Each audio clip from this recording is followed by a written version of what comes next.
Satgas COVID-19 ingatkan Pemda untuk tetap siagakan posko penanganan COVID-19.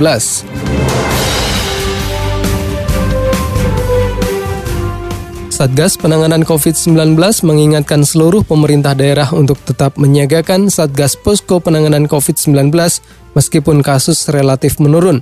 Hal ini sebagai bentuk kewaspadaan dan mengantisipasi ancaman baru virus corona di masa mendatang karena pandemi belum sepenuhnya berakhir.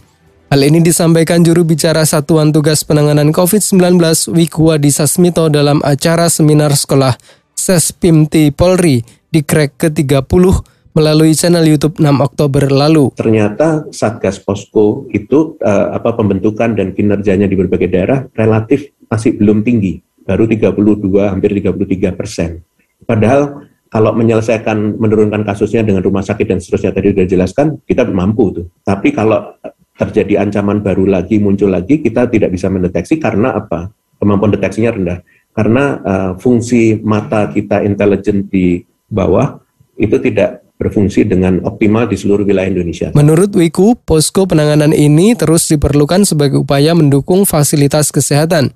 Upaya memperkuat Satgas Posko Penanggulangan COVID-19 ini dalam dunia militer dan pertahanan negara dikenal sebagai pertahanan rakyat semesta. Kapasitas respons yang ada di daerah terkecil itu juga masih terbatas. Kalau ini kita perkuat, ini adalah pertahanan rakyat semesta yang ke depan yang harus kita bangun. Dan itu kita bisa atau kita lakukan. Dikatakan Wiku, agar upaya perang terhadap COVID-19 berhasil, kita harus dibekali strategi dan pengetahuan. Hal itu pula yang selama ini terus dilakukan oleh Satgas COVID-19. Wiku menyebut strategi yang diperlukan itu yakni 5S dan 1T, yakni strategi, struktur, sistem, skill, dan perlu kecepatan untuk mencapai target. Ini kalau kita tidak, maka kita cuma bicara target tapi nggak punya skillnya. Karena COVID ini menarik sekali karena ternyata skillnya nggak dimiliki oleh bangsa kita. Gitu. Nah, dengan cara 5S 1T ini sangat TNI Polri. Harusnya nggak boleh TNI Polri tidak melakukannya seperti ini. Supaya gerakannya itu taktis betul. Kalau kita tahu musuhnya itu, maka preventif promotif itu lebih bagus. Kenyataannya kita tahu itu, tapi terjadinya apa? Kasusnya melonjak juga, artinya kita belum mampu melakukan preventif promotif yang efektif untuk mencegah lonjakan kasus. Juru bicara Satgas COVID-19 Wiku Adhisa Smito menambahkan, keberadaan Satgas Posko ini berperan penting dalam pengendalian.